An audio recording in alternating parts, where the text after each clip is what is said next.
جمال آپ بتائیے گا، آپ کیا سمجھتے ہیں یہ جو اختر جان مینگل صاحب تشریف نہیں لائے، اور مینگل صاحب کی تو پالیٹکس وہ تو کرتے ہی بلوچستان کے اوپر ہیں، آج بڑا موقع تھا ان کے پاس اس کے اوپر بات کرنے کا. پھر محمود خان اچکزئی صاحب وہ یہاں پر نہیں آئے، چلے تحریک انصاف کے تو معاملہ تو اور تھے، یہ لوگ کم از کم آ کر آج بات کر سکتے تھے اپنی. ان لوگوں کا نہ آنا، اس کو آپ کیسے دیکھتے ہیں؟ دیکھیں جی، سب سے پہلے تو ہمیں یہ چیز تسلیم کرنا ہوگا کہ جو نیشنلسٹ سیاست یہ لوگ کر رہے ہیں، یہ جو سیاست نہ ہی بلوچستان کے مفاد کے لیے، نہ ہی بلوچستان کی عوام کے مفاد کے لیے، اس کی چند وجوہات ہیں. جب یہ، جیسے آپ نے خود کہا کہ جب یہ ٹریجری بینچز پہ بیٹھتے ہیں، اختر جان مینگل صاحب خود چیف منسٹر رہے ہیں بلوچستان کے، محمود خان صاحب کی پارٹی کو بھی چیف منسٹری ملی تھی، ان کو بھی کولیشن گورنمنٹ کے تحت گورنمنٹ ملی تھی، تو یہ باتیں وہ نہیں کرتے تھے. ٹھیک ہے جی.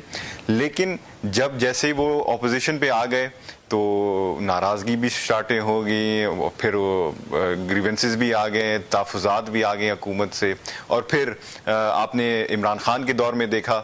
ٹھیک ہے جی، جب وہ کس طرح کے مرات لیتے تھے اور ناراضگی کوئی بھی نہیں تھی. تو یہ بات واضح کرنی چاہیے کہ یہ کس تحت کی سیاست کر رہے ہیں.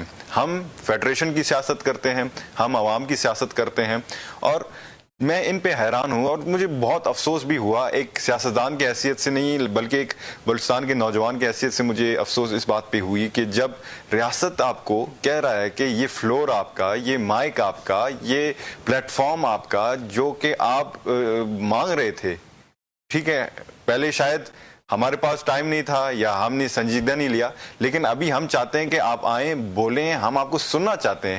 پھر آپ کہتے ہیں کہ نہیں جی، ہم نہ ہی اس فلور کو استعمال کرنا چاہتے ہیں اور نہ ہی ہم آپ سے بات چیت کرنا چاہتے ہیں. وجہ صرف یہ ہے کہ ہم جو ہیں اپنے جو ذاتی مفاد ہے ہم اس کو بالاتر سمجھتے ہیں.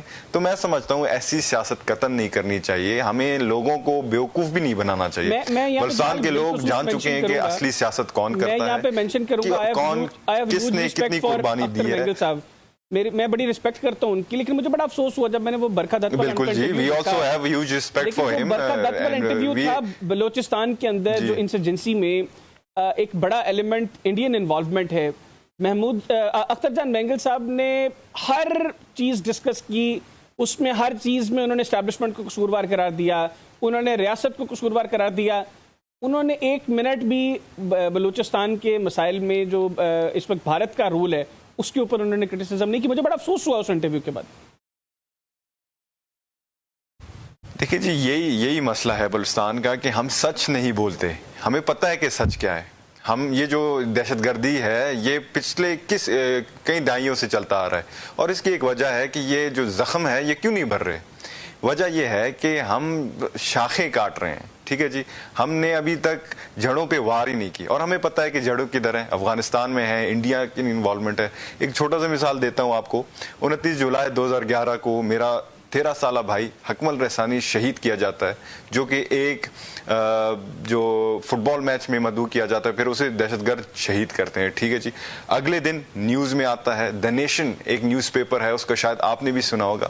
اس میں باقاعدہ لکھا جاتا ہے کہ اکمل رحسانیز اسسنیشن لنکڈ ود را.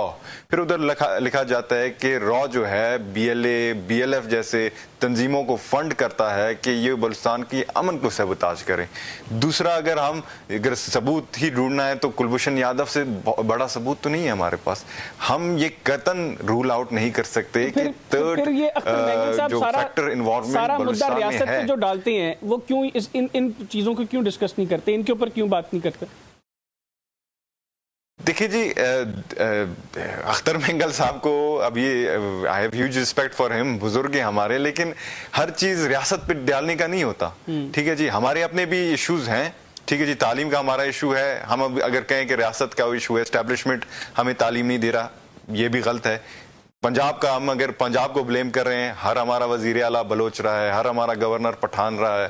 فنڈ ہمیں وفاق سے آ رہی ہے, آغاز حقوق بلوچستان ہمیں ملا, NFC ایوارڈ ہمیں ملا, 18ویں ترمیم کے تحت ہمارے جو جتنے بھی سائل اور وسائل کے اوپر بلوچستان کا حق ہے وہ تسلیم کیا گیا, تو ہم اور کیا چاہتے ہیں؟ ٹھیک ہے جی, اس میں ہماری غلطیاں ہیں, ہم بلیمنگ چھوڑیں اور آئیں مل کر اس کا ایشو کا حل نکالیں. اختر مینگل صاحب میں سمجھتا ہوں is the part of the problem, not part of the solution. Even though we want him to be part of the solution, but he chooses not to be part of the solution. ٹھیک ہو گیا.